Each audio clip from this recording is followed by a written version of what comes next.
Hey there, podcast fans. This is Trotwood Zeus, one half of the 2 Hour Lunch Break podcast. Are you ready to unlock the door to your dream home in the heart of Texas? Meet Jessica White, your go-to real estate guru, ready to make your home ownership dreams a reality. Hailing from the Lone Star State, our very own Austin native, Jessica White brings a fresh perspective to the world of real estate. With her deep-rooted understanding of the Austin Metroplex, Dallas, and Houston, Jessica's expertise will guide you every step of the way. But wait, there's more. Jessica isn't just about business, she's also about building communities and fostering diverse home ownership. Connect with her vibrant community on Instagram at The Color of Real Estate for a sneak peek into her world of stunning properties and thriving neighborhoods. Ready to take the plunge? Visit jessicawhite.kw.com or give her a call at 512-568-7124 to kickstart your journey to finding that perfect place to call home. And guess what? Don't forget to mention the code 2HLB for an exclusive surprise. Whether you're in the heart of Austin, the buzz of Dallas, or the charm of Houston, Jessica White is the real estate trailblazer you need by your side. Get ready to turn that dream home into a reality. And it's coming home to Texas. It's coming home all the way to Austin, Texas, baby.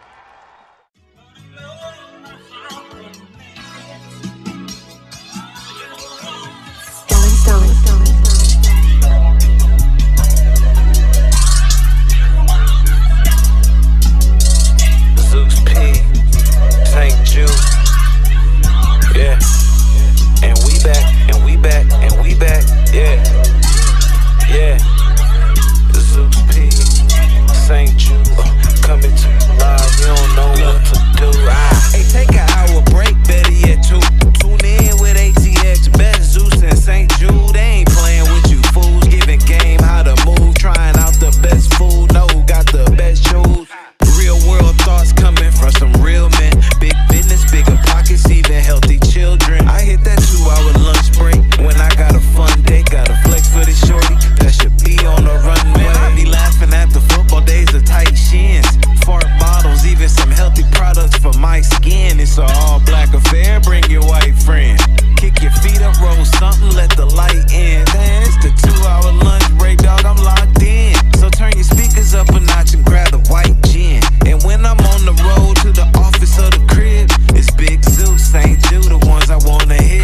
This is that 2 hour lunch break live from Lady Bird J Lake. Coming to you live, put it on for they city. This is that 2 hour lunch break live from Lady Bird J Lake. They got everything from the pretty, ugly, and gritty. This is that 2 hour lunch break live from Lady Bird J Lake. So tune in, my dog, you don't wanna miss nothing. This is that 2 hour lunch break, cause one is for pump face. Don't believe me, ask the city dog, I ain't bluffing.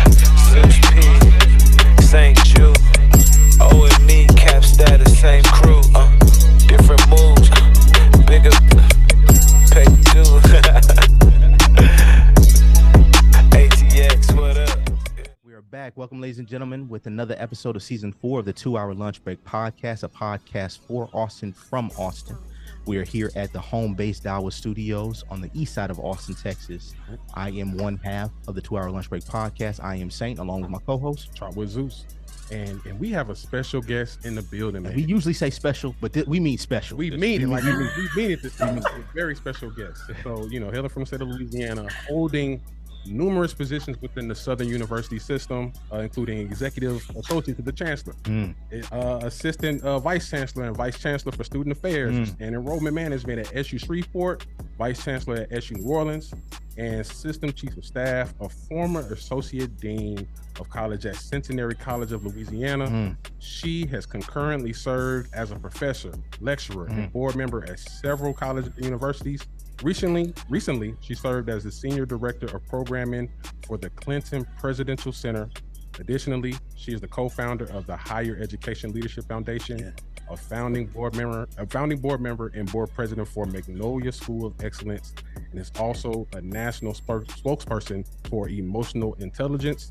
She is currently the 7th president and CEO of Huston-Tillotson University.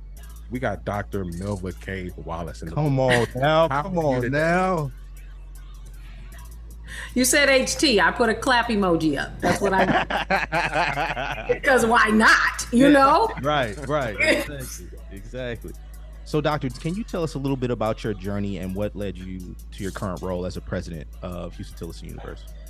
I will do that after I say this. Yes, ma'am. Okay. I have to just take a moment to just thank the two of you.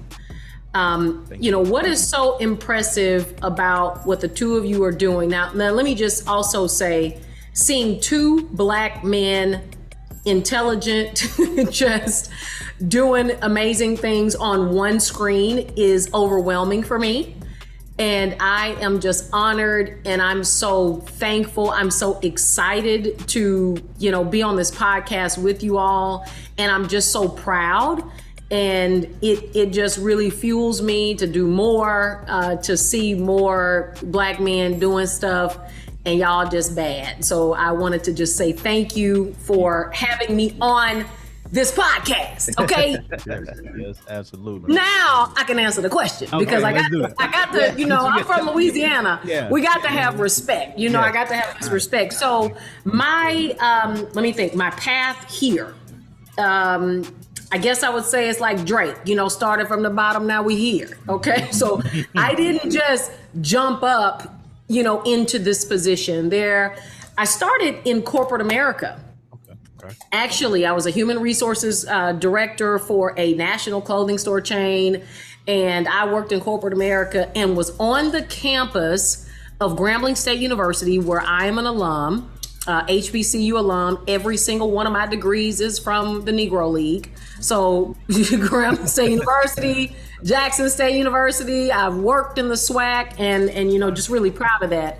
So I started off in corporate America and was on the campus of Grambling State University, and one of my mentors said, "Don't you want to work in higher education?" It was just that, and I'm like, sure, yeah. And it wasn't this miraculous thing, it wasn't something I'd always dreamed to do. I had dreamed to be in corporate America, and I took this job as a program coordinator. Now, Zach, what you'll appreciate is that the program coordinator is not a glamorous job, okay, brother? It is like you are rolling coolers around campus, you are planning stuff, you are organizing. You boots on the ground, right? Yeah. Sleeves up, okay? Yeah. Tennis shoes on, hairpin back. Yes. So, it's not, walking in at the end and saying, "Nice job, everyone." I mean, you are the everyone. Mm-hmm. So that, I started there, really planning events, coordinating events for student life. Mm-hmm. So we would bring in concerts and top acts and top names to the campus, and hold forums and community engagement opportunities for our students. So that is where I started in higher education, at my alma mater, Grambling State University. And what is really impactful about that is looking back on it, to see when your alma mater gives you a shot to work there, it's almost proof in the pudding to say what you put out is worthy enough for us to select to come back and be a part of our ecosystem. So that was really cool. I left Grambling State University and moved up and became the director of student activities for the rival institution, Southern University, and worked at Southern University for many years. And that history there, I worked with the Southern University system for maybe 18 years of my career. So I was deep in Jaguar Nation land, right? And it was pretty cool. And I also took a stint where I served at a predominantly white institution, a PWI. Okay. And that's at Centenary College of Louisiana, where I was the associate dean of the college. And that position really managed all of the day-to-day academics for one of the top private liberal arts colleges in the country, and that's Centenary College. Progressed, had a lot of great success, and I'm very thankful for what God has done in my life to be able to do some really cool things. And got the call last year, someone nominated and recommended me for this position, and I had just taken a job with President Clinton. And I was leaving higher education for what I was calling, back in the day, when you worked, they would give you like 2 15-minute smoke breaks. That's what they would call it, like, a break in the morning, a break in the afternoon. So I was taking my break. I was like, I'll take a 15-minute pause and just give it a whirl. So I took a shorter break than probably anybody. I worked for the Clinton Foundation and President Clinton for maybe, I felt like it was 5 minutes, but it was more like, 2 or 3 months before I received a call from the Board of Trustees from Huston-Tillotson University asking me to come and serve as the 7th president and CEO. So I rolled up on the scene straight from the bayous of Louisiana, and we've been running ever since. Got it. So I know you served at all of these different universities in so many different positions, and I know when you were hired at HT, I know you said last year.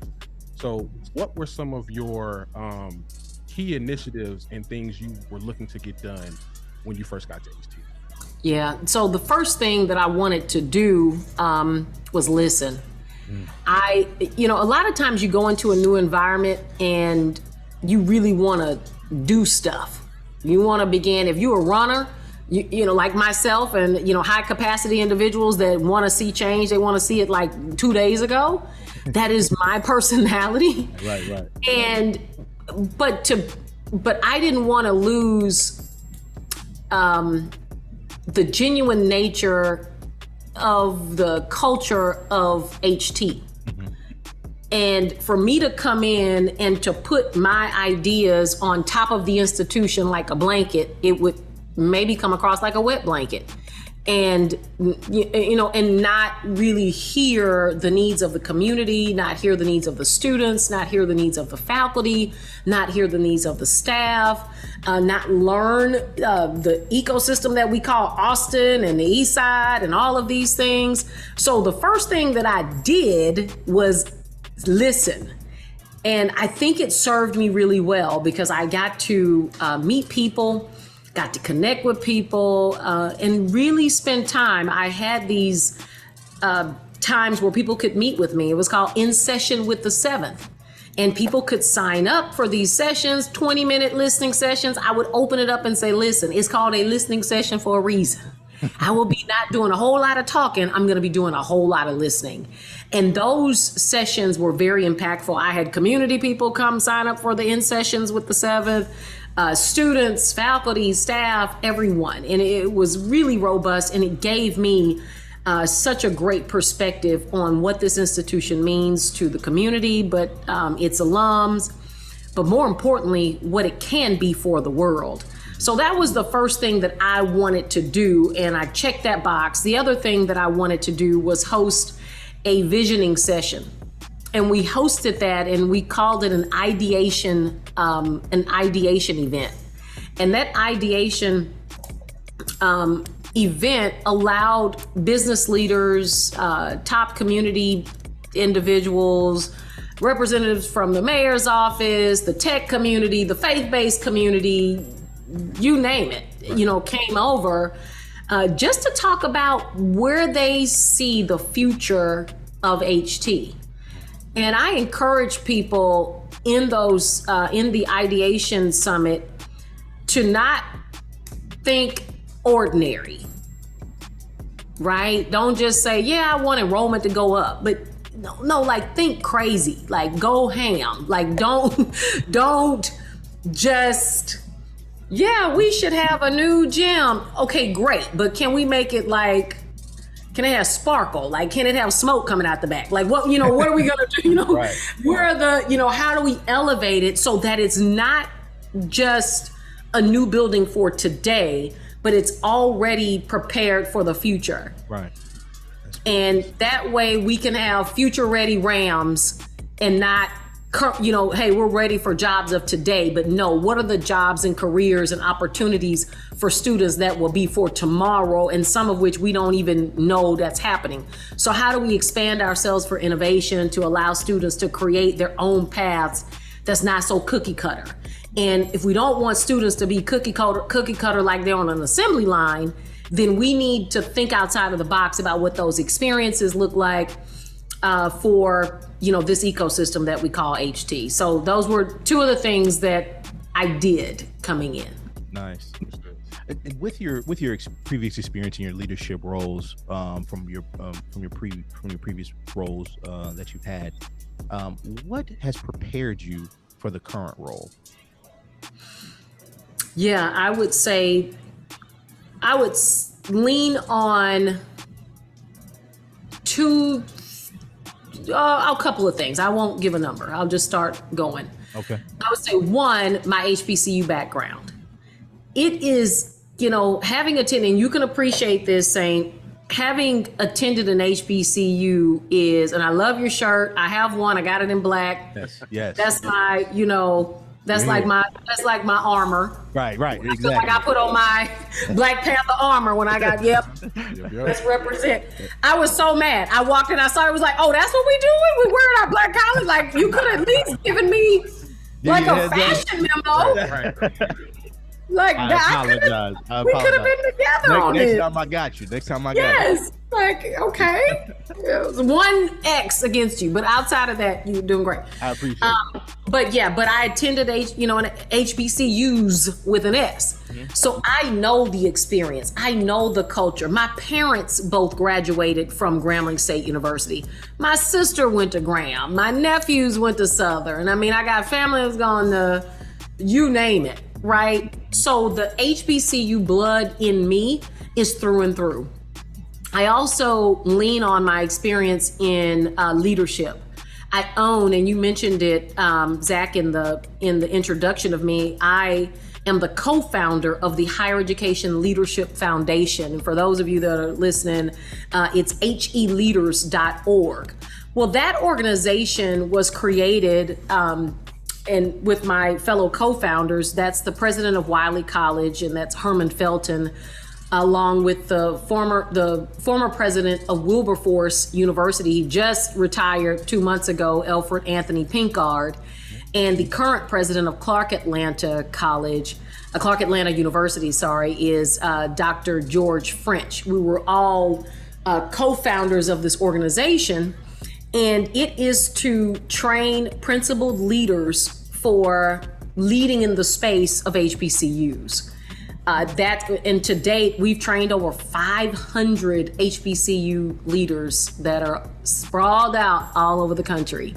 Some have ascended to the presidency, some are in vice president seats, some are in system offices, some are advocates, you name it. They are through and through. So I would say that would be the second piece of, that I decided in my heart of hearts that I love Black colleges, and I would find a way to give back. And I didn't need a position or a title to do that. And that's where the foundation was formed and created. I would also say my fiscal background. Unfortunately, I've had to sharpen tools that I never really want to have to sharpen. And sometimes those happens in our Black colleges with having more month than we have money. Yes. It's unfortunate that we have to be nimble and very knowledgeable in operating in a deficit, right? Our institutions have been underfunded since we opened, since 1800s. That's challenging. So it's unfortunate that I'm an expert in navigating that space. My counterparts at, let's say, UT or LSU or name the other school, they don't have that tool that I have to be able to, make a way out of no way, to be able to stretch and to what the budget looking like. Okay, now this is how we're gonna make this happen. Okay. Right. And, they don't have that tool. I do. And many of us who are in higher education leadership, unfortunately, are very astute at being able to make it happen. And everybody that's looking and listening, knowing what making it happens means. Praying over that check, praying over that money, praying over those resources, and say, God, if we believe in a miracle, and we believe that you will multiply what we have, and also believing that God will do exceedingly abundantly above all we can ask and think. And so because I believe that in my heart of hearts, It has allowed for me to be able to take the resources that we've been given in the higher ed space and the HBCU space and flip it and make it happen and expand it and, make more. Right. So that we can do what we need to do for building student capacity. So I would say that my fiscal backgrounds, I think, and being fun, I think that's what prepares you for this. You doing this work is a whole bunch of, it's a lot. Yes. It is a lot. But I tell people, we don't work in the ER, so calm yourself down. We don't have nobody coming in with a stab wound. So let's calm ourselves down, enjoy these moments because you only get one life. And I look at just a month ago, it's been two colleagues of mine that are presidents that have died in office. Wow. One of my sister presidents was standing up at an event and passed out and died. Whoa. DEAD. So these jobs, as I like to say when I give talks about this, this is hazardous duty. Yeah. And you can continue to, take this stuff, and I'm not casting any dispersions, I have no idea, but the stress of these positions can wear you down. And a lot of times you don't even see it coming. And I would like to say that, being able to lighten up, go with the flow, something doesn't go right, it's all good. Everybody's gonna live. We're fine. We're good. Taking that approach is helpful, and I think it's helpful for the team as well, doing the work that we have to do. So let's take a side step. Let's talk about HT's academics, right? So let's do it. If you can, tell us a little bit about some of the strategies that you've used so far to strengthen HT's academic programs that you got here. Excellent question. I'm so glad you brought that up. I want everybody, if you got time, make time. How about make time? Is to go to www.htu.edu. The second tab, you'll find it'll say academics. That tab is really what I call the lifeblood of our institution. That's what we selling. That is the product. That's that's like the Big Mac to McDonald's. That's the chicken sandwich to the Chick-fil-A. That is the Whopper to the Burger King. Okay, that's what we doing. That's the business model is getting these degrees out. And we're really proud of the degrees that we have and the offerings that we have. We have two graduate degrees. We have a degree in business administration, an MBA program, which you are an alum. Man, yes, man. First cohort. That's what's up. So when I go back to the product, period, right here. So yeah, MBA program that I will say, Saint, you will appreciate this. We have the largest MBA class in the history since it's opened this semester, this fall. I'm excited. So toot. Yeah. And we also have a master's in educational leadership. Well, those are our two graduate degrees. Of course, we have majors and minors. Biology, business administration, obviously, chemistry, criminal justice, education. You know what is an unknown that we have that is really cool is environmental studies. Oh, wow. Okay. Oh, wow. Yeah. And we are bridging that with environmental justice. So that's all in there. We have a phenomenal kinesiology program. I could go on, but I also want to highlight, of course, our music program, which is just always been DOPE. It's so dope. It's so dope. It's so dope. So just incredible. And our religious life, our religious studies department is really incredible. This year, when you talk about what are we doing new on the academic front, well, we brought in a celebrity faculty member in that of Pastor Charles Johnson. He serves as the national president for the Gospel Music Association. So he manages all of the celebrity gospel artists and so he is the national president. He's a personal friend of mine. He's actually on campus today. He's downstairs in a meeting, but he is incredible. So he brings in these celebrity artists that our students get to interface with. So imagine your class, here's Tasha Cobbs Leonard and here's all these people coming in, it is just something that you can't get anywhere else. And that's what I want when you talk about, and a phenomenal question about what do we want to do different as it relates to academics or how we want to improve that. We want to give students experiences that are not cookie cutter. They can go to the big schools, the big schools with the 30,000, and they're going to get on the assembly line. They're going to put the wheels on, put the tires on, they're going to put the nuts and bolts on you, they're going to paint you, and they're going to send you out with a degree. The difference is that we personalize, we individualize these experiences where a student can think, a student can create, here we are with an HT alum who owns and created a podcast. Don't make sense. It was not his major, you know what I'm saying? No, for sure. Right. But because he's a thinker, right, Zach? And that's why our students are successful, because we got creatives. And we have to continue to hone in on that and really lean on people like the two of you to say, listen, how can our students take your place? How can they begin to do, their own podcasts and because they got the ideas, they got the content, they're doing it already. So that's really critical, I would say, as an aspect of what we're doing.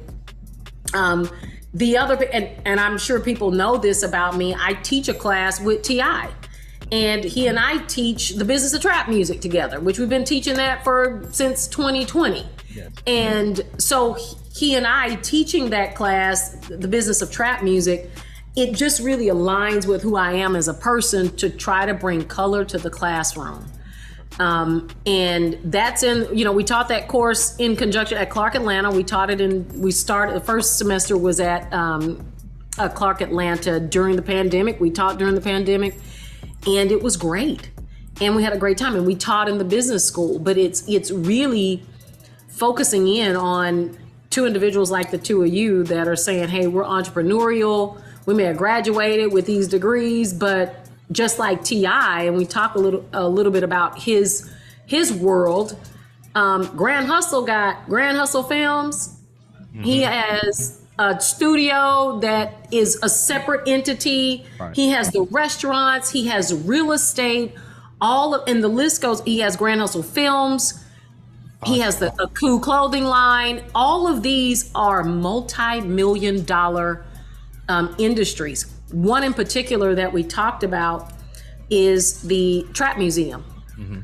Well, in the class, we discussed the Trap Museum, and I'm not sure of the statistics for 2023, but for the past years, it has been the most attended museum in the state of Georgia. Now, what else is going on? Okay. Right. You know what I'm saying? Right. Period. Like, what's up? Because he has curated an experience that speaks to the culture. Yeah.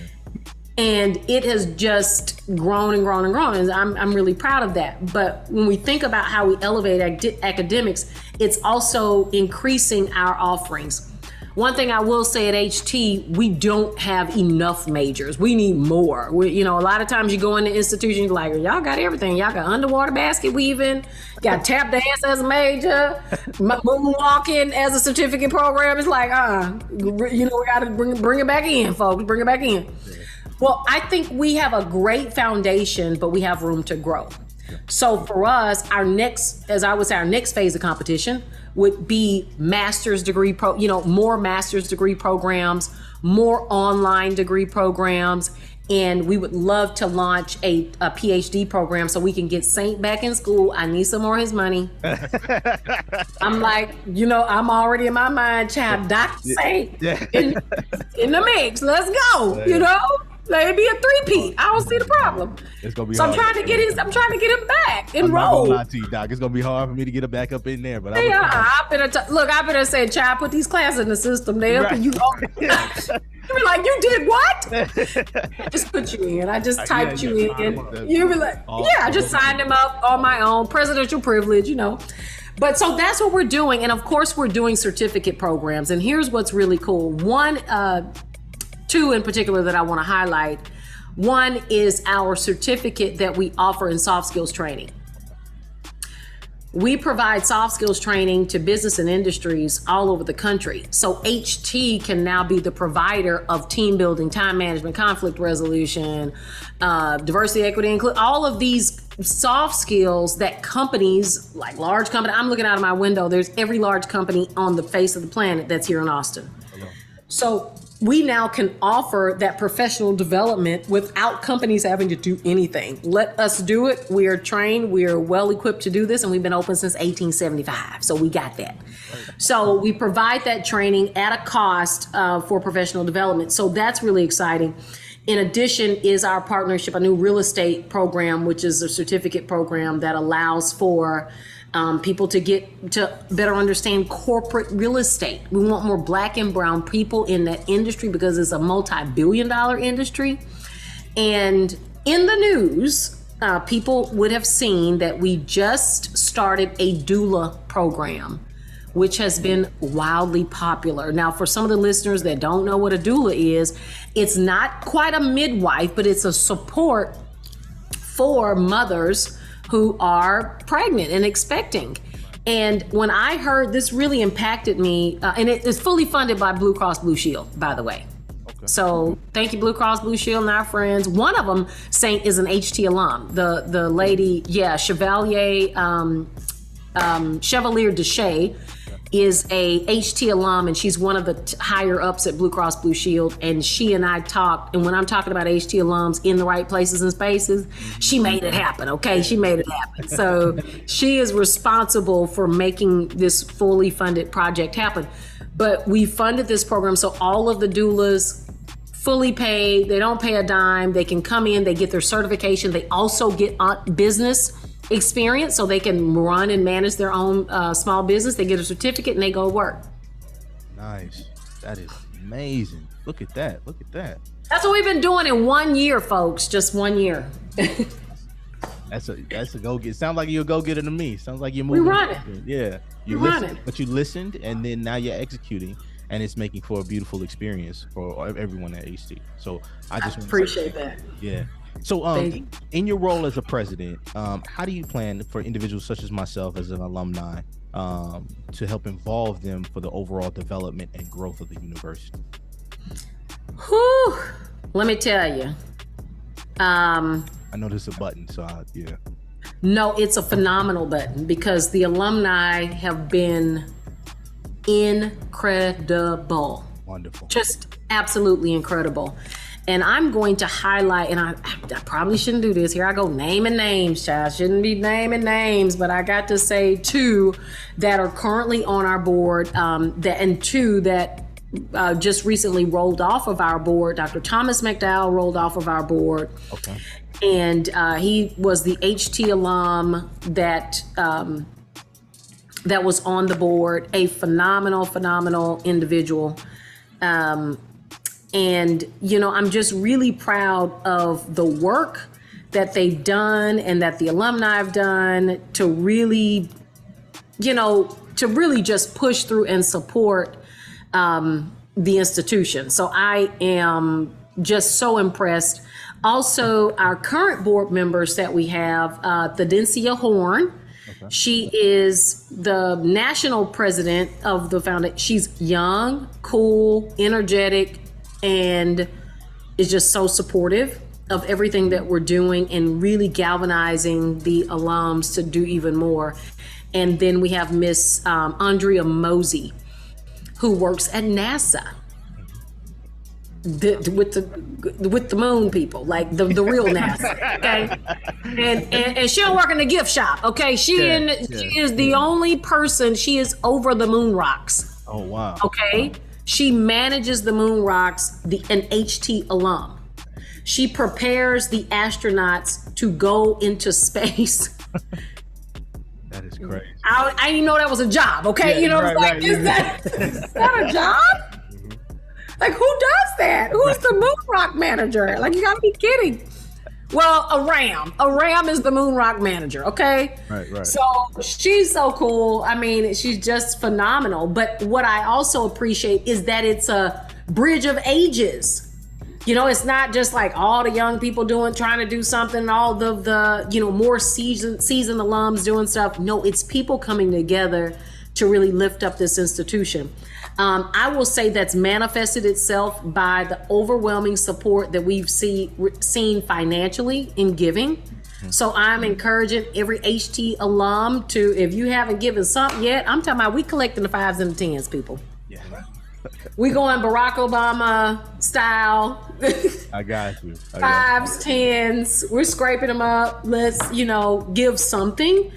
And it puts you in like the workout mode. When you go that first day, it's like, okay, that wasn't so bad. And then you go the next day and it just becomes a habit.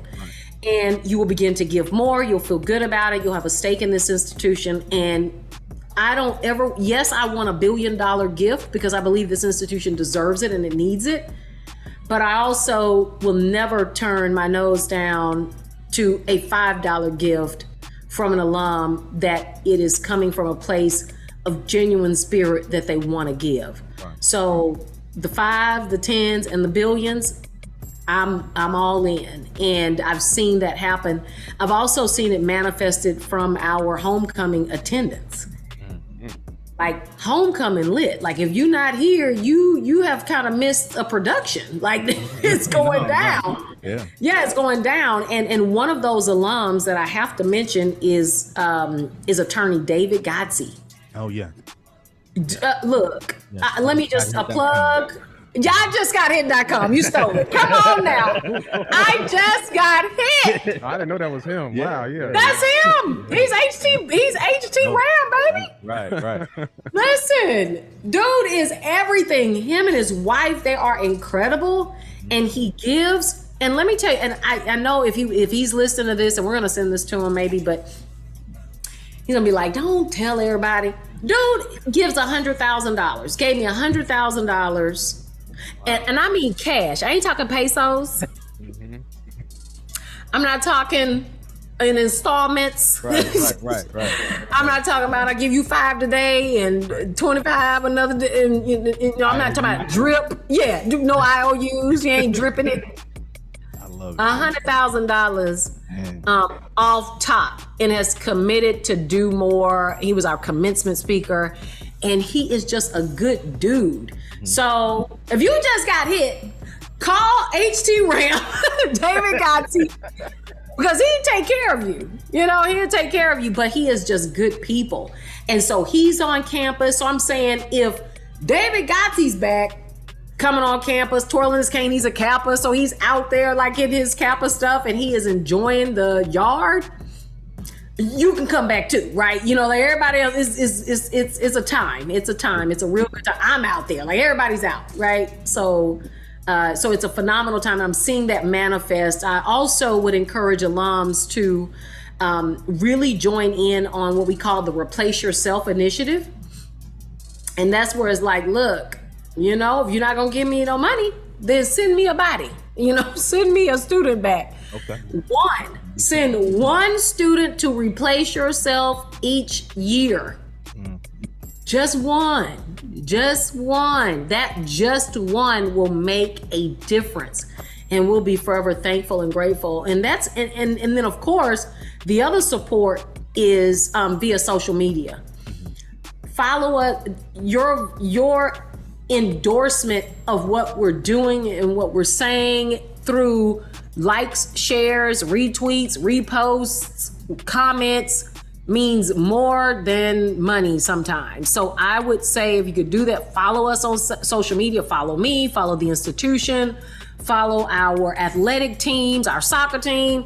Even if you never played, bounce the basketball, or you didn't kick a soccer ball, if you didn't never go to a volleyball game, right. Like, share, repost, show love, comment. That keeps our brand out there, and it builds, as we all know, right? As we all know, when you repost something, that's in a network that we couldn't have gotten to without you. Exactly. So please do that. Follow us on social media, Huston-Tillotson University on all social media platforms. I'm MKW the 7th. And once you start putting in HT and Huston-Tillotson, all of the other channels will come up. So Thank you, alums. I love you so much for everything you're doing. Got it. So I have a follow up to Saint's question, right? As I know, he's talking about being an alum, right? But there are other people like myself. Like, I'm not an alum, but I'm, Austin native. I went to PWI, but I also have ties to HT via, I have cousins that have gone there. I have aunts that have gone there. Like, that's really one of the reasons that my family is even in Austin. Right. So I was going to say, what type of ideas have you considered to engage like that local community that's not an alum, but would like to contribute at some time? Yeah. So I have told everybody that if you are in this Central Texas region, then Huston-Tillotson is your HBCU. We've adorned you. I've adopted. If you want to come and shake my hand, I'll give you a little certificate. I'll put on my robe, child. If you need something official, you want to sign up, say, I want the president to take a picture. Come on, let's do it. This is your institution. So I'm officially ordaining everybody listening. Hello, mic check. Everybody got it?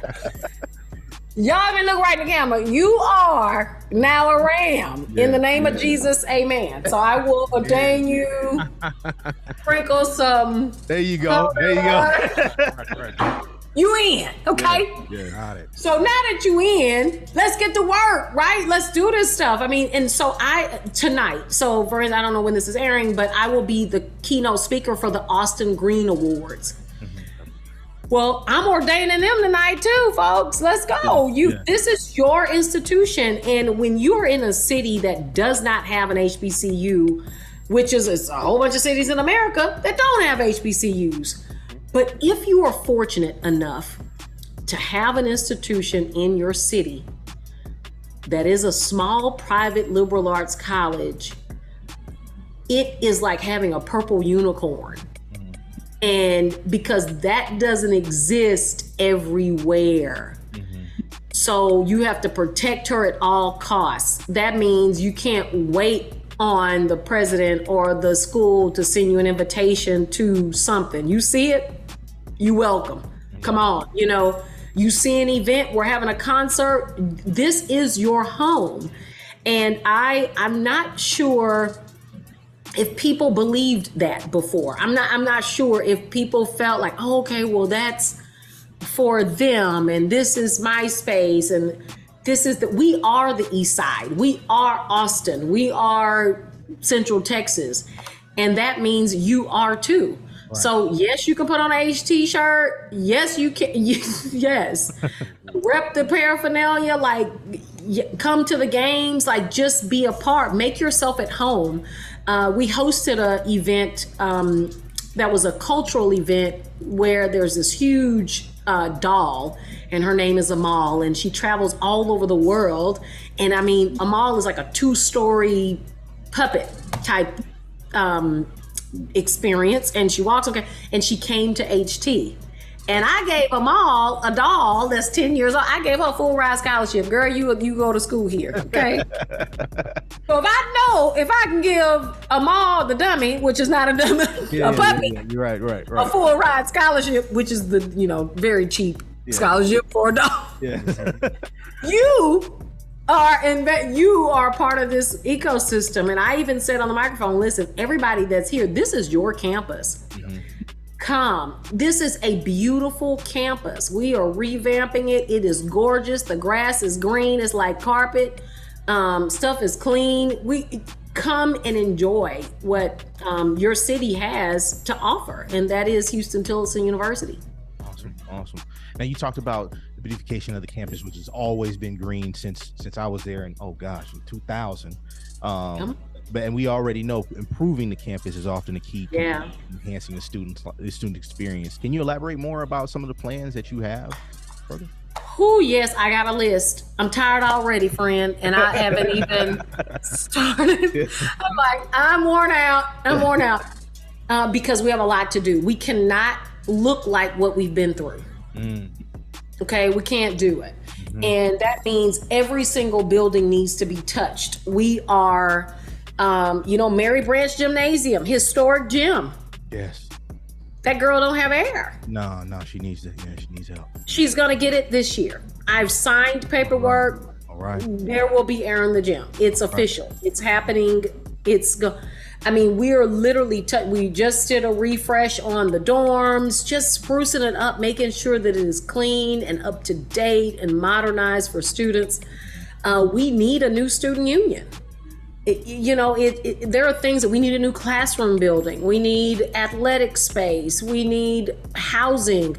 This fall, we had to turn students away. Oh, wow. Because we don't have enough housing. And we purchased a dorm from St. Edward's. We're renting an entire dorm at St. Edward's University. Wow. And we're still out of space. So it doesn't feel good to be a person who sees a student that wants to change their life and come for this HBCU experience and then have to say no. Mm-hmm. Because we don't have a place for you to lay your head. Mm-hmm. That's tough. And what that also means for the broader community of Austin is that big companies like Indeed.com and Tesla and NI and Oracle, you're not going to get a great worker because I couldn't get them in the door. Right. It also means for startup companies like, all of these new startups, it means that they won't get a new brain trust. Yeah. And so when that happens, this is everybody's problem. And if we don't do something about affordable housing, if people don't join in to help us with this issue, it's going to be a tremendous deficit for the community because we're going to lose Black and brown talent and diverse talent to other cities and states, and we just don't want that because we really need to do our best to diversify this place. Gotcha. So kind of taking a side step a little bit, I know HBCUs have been, super important to the Black community, but have also been spaces to where other minorities can participate in higher education, right? Yeah. So tell us a little bit about your thoughts on the importance of diversity and inclusion at HT and how you foster that. Yeah, I was asked a lot about that, Zach, during the Supreme Court decision to renege on affirmative action. And national syndicates were reaching out to me for comments, and I said, listen, I'm going to just speak for us. I'm going to speak for Bluebonnet Hill and say that we will lean on our Methodist roots, and that says we've been an open door, an open heart, and an open mind since 1875.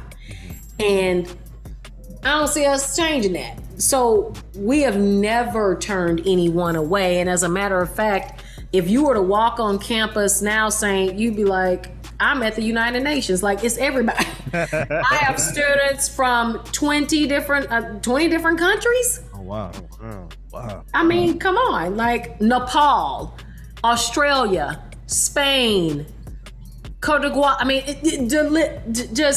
mean, we had 3 guys from Nepal show up during moving week. We're like, baby, how did you get here from Nepal? Like, they just appeared. They literally just appeared on the doorstep. They were like, we're here from Nepal. Why? How did you get here? They're like, we're here. Like, come on, sweet baby, come on in. Got you covered. But from whole Nepal. Right. The whole continent. Yes. So it is, my eyes are going everywhere. I'm looking out this window, and just today walking on campus seeing and diversity isn't, I want people to get out of the fact that diversity is Black people and white people, because we've always had white people go to school here, but what I appreciate is the diversity in the cultural aspects. I mean, being from Louisiana is a whole nother, whole nother culture. Being from, I know we can, Louisiana people are a little bit different. You almost need a passport to visit Louisiana, because we just do things differently. And to have students from New York, but to have students from different socioeconomic backgrounds, I don't want people to have the perception that an HT student is, a poor Black kid that couldn't go anywhere else, because that is not what the data shows. Right, absolutely. At all, right? we attract a diverse population. We have a rigorous, admissions criteria that says, listen, we want the best of the best. And that's what we attract and that's what we get. And even this fall, we've seen an uptick in our Pell, it's decreased students that require Pell eligibility, that meet that need. We have a higher socioeconomic students, so even that is just diverse, if you're looking at that. But here's the other cool part that both of you will probably really appreciate. I am pleased to announce that this fall, our traditional student class is 55% male. What? Wow.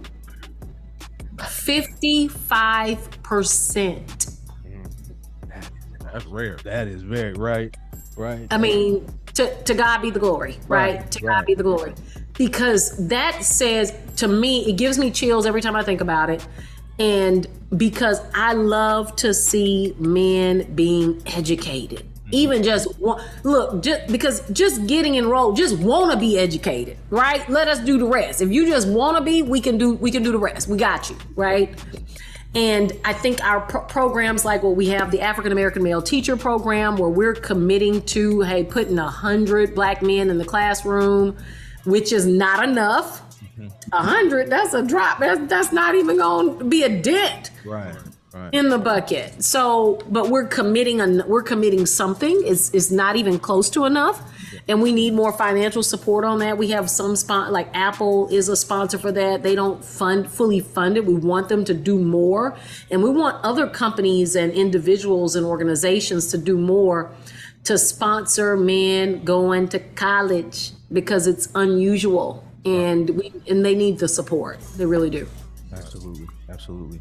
So also, let's shift gears for a little bit. Let's talk about you personally, because I know your background includes as far as the senior director of programming for the Clinton administration. How has this experience influenced you in your approach of education and leadership?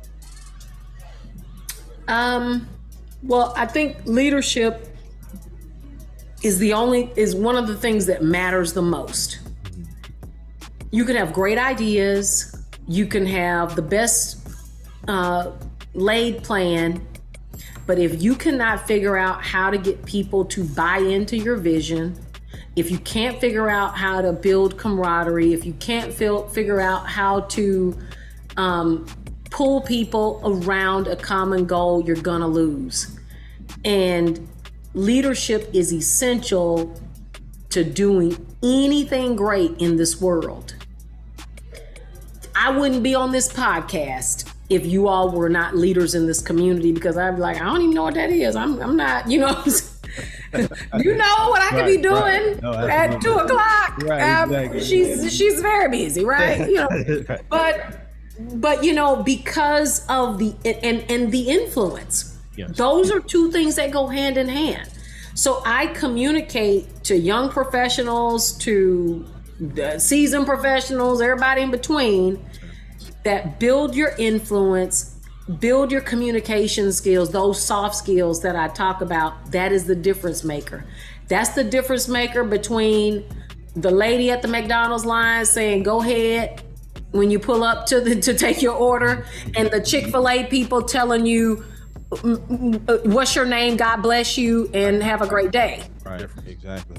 And you got to make your own food at Chick-fil-A. They give you the stuff and they be like, would you like some salt? You got to cook, give you here's some meat and some bread. You're happy to you got because they treat you like family. Right, yeah. Right, exactly. Because they've built this ecosystem that says, hey, we're going to be the best at these basic things, and we're going to treat people well. We're going to communicate with you. We're going to give you, and you're like, this is why I keep coming back. Well, that's what I hope to instill and continue to build here at HT, and be an influence for that, for people to build their leadership and hone in on that. You don't have to be in a position. Everybody's not going to be the president and CEO of a place, but you can be a stay-at-home mom and know how to be a great leader. Right. You can be an entrepreneur with your one self in your home basement office, or working out of a closet in your apartment, and still be a leader and an influencer. And you have to know how to communicate with people. You have to be adaptable. You have to treat people kind. You can give bad news with kindness. Very true. You know, you can communicate effectively without popping off. You can, you know, navigate tough challenges with a level head. And so when you begin to master your emotions and master how you effectively deal with what the world has tossed at you, then that means you become an effective leader. And as you ask me that question, I hope that people will take away that the essential to being a great dad, a great parent, a great uncle, a great kid, a great whatever, is being able to lead effectively, and also recognizing good leadership when you see it. Gotcha. So I was gonna say, so, you know, following up on Saint's question, I know we were talking about leadership, right? So I know your personal background. I know you're the co-founder of the Higher Education Leadership Foundation, and you have like you have a pretty big background in I think you said soft skills, right? Yeah. How do those experiences with those type of things influence your leadership style? Like how has that impacted that? Yeah, if you don't have impeccable soft skills, you will not be successful.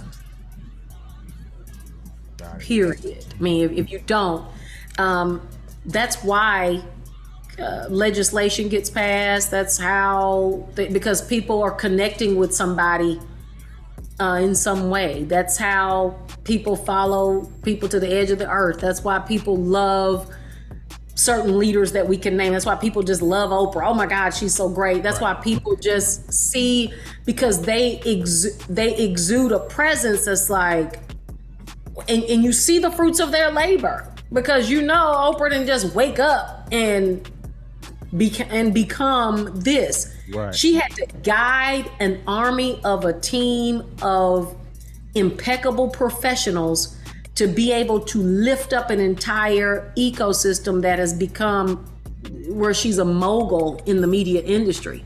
Same thing with Tyler Perry. He just not going and cussing people out all day, and people like, yeah, I want to work here. This is great. This is fabulous. He wouldn't be able to do, you know, you gotta build it. You cannot do anything alone. And so the juxtaposition that you've asked me about between Higher Education Leadership Foundation, soft skills, me being the 7th president and CEO of one of the top private liberal arts colleges in the country, to me being a faith leader in my community, a first lady of a church, I mean, all of these things, it is because I really am thoughtful, and I don't say I get it right all the time, but I am very mindful of executive presence and what that means for not only myself and how I want to see myself as a human and as a person that I'm trying to represent what God says about me, which I'm the head and not the tail. I'm the above only and not the beneath. And if that's the case, I want to consistently people to be around me. If they're in my space, I want them to leave better than they came. Right. And that could be a meeting with a student that walks in the president's office. It could be a meeting with a faculty member. It could be a meeting with somebody off the street.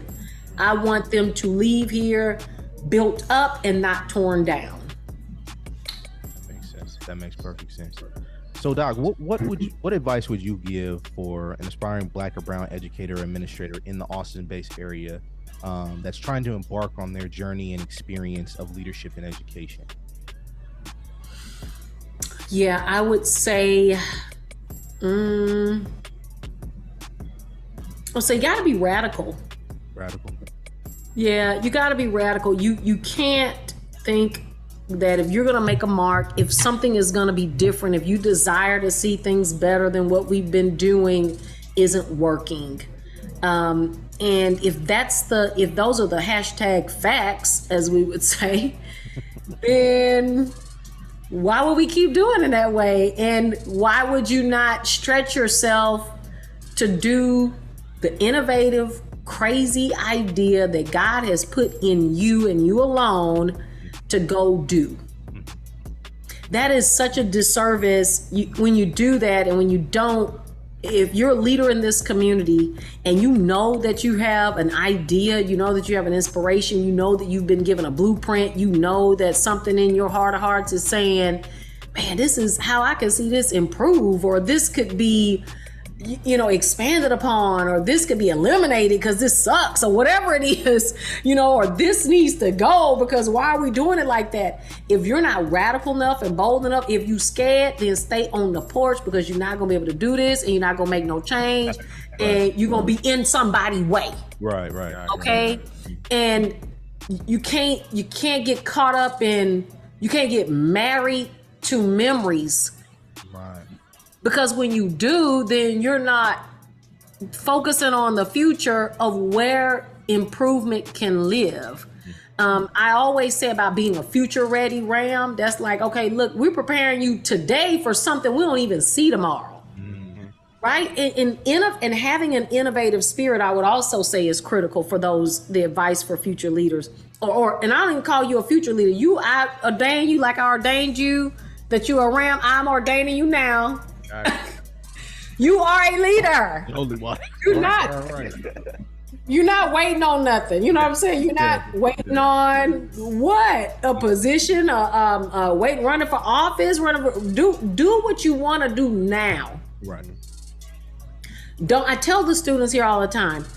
You know, it's like, oh, when I get, I'm gonna open my business when what? Open that sucker now with $5. Like, do a component of it today. What can you do today and build out? What step can you take today? Because God has given you, if you're here today, if you are alive today and listening to our voices, then God has seen something in you that says you have been given this day as another opportunity to reach a goal that you have for yourself. That's why that's why you woke up. Because it is something for you to be doing.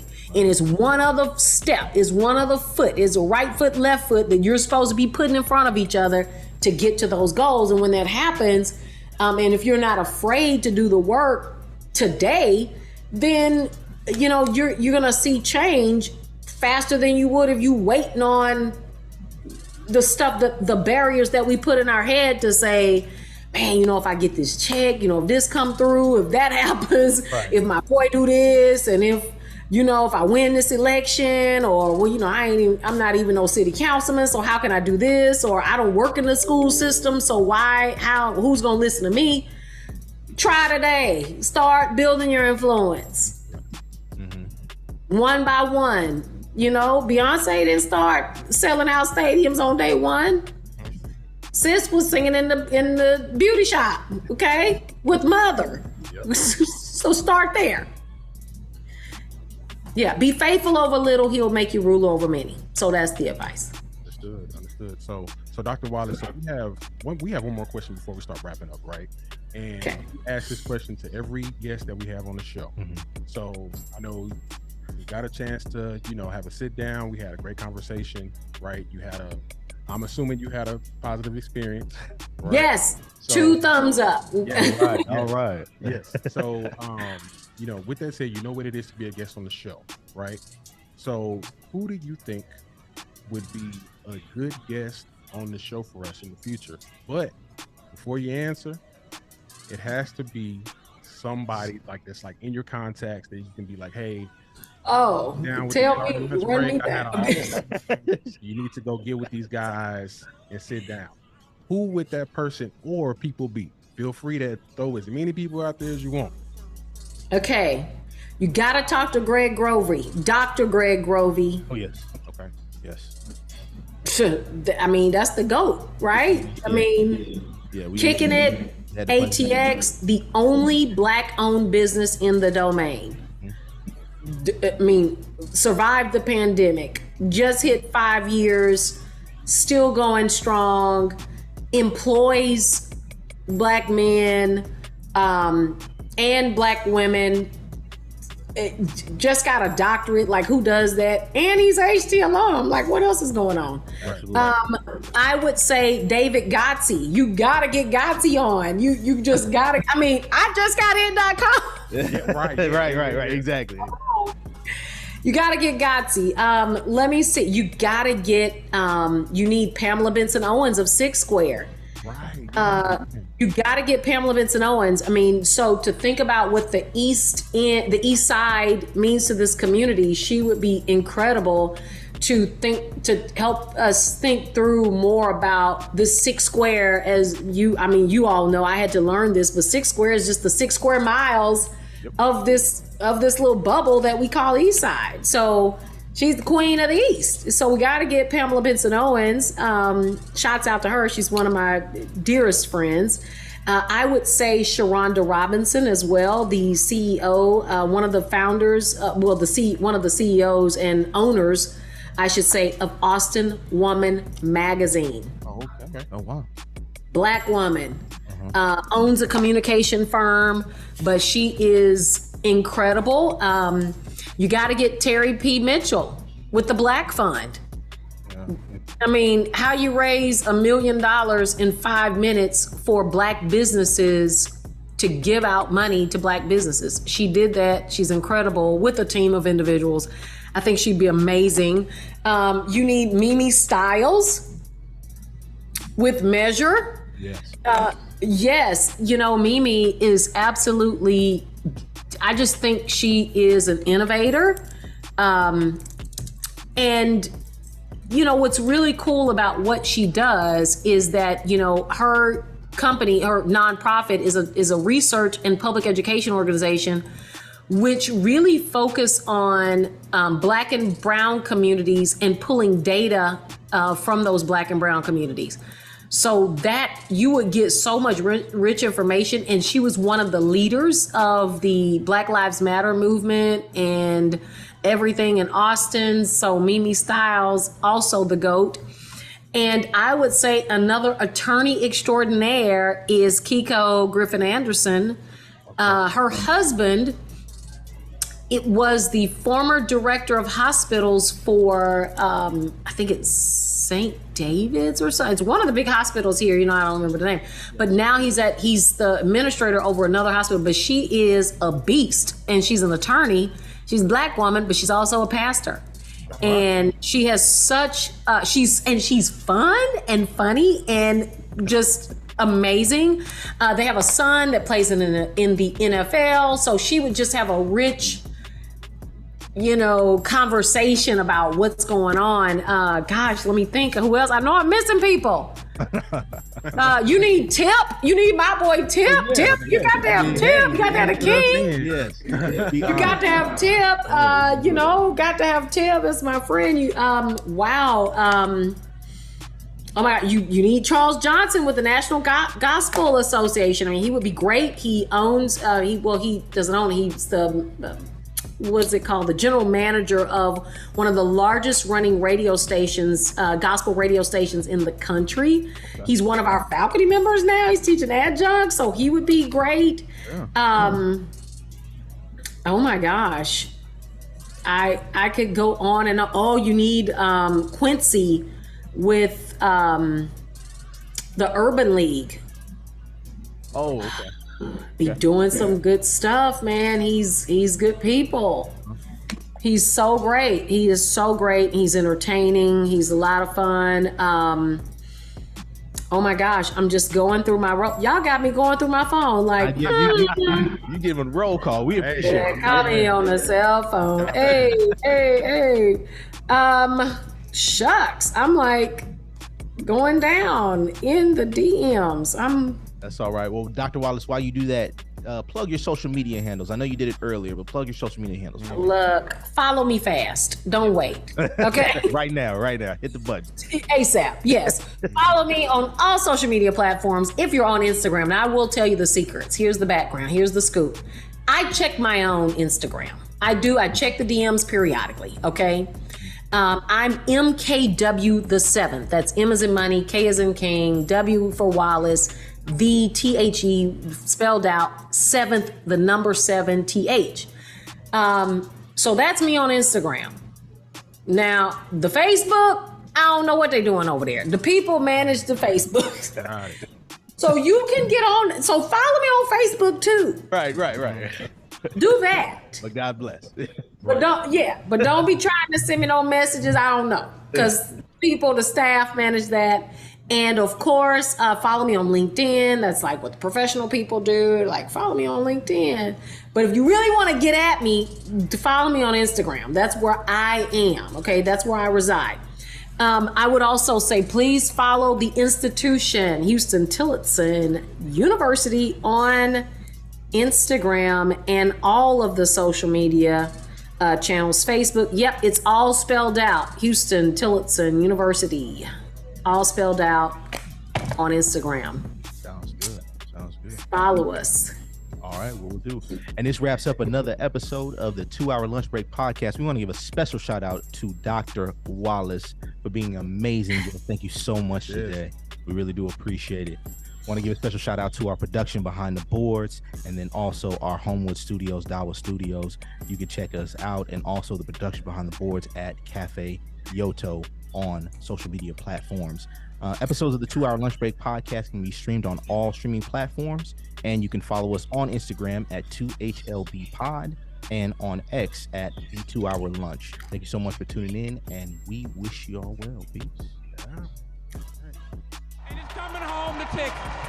It's coming home all the way to Austin, Texas, baby.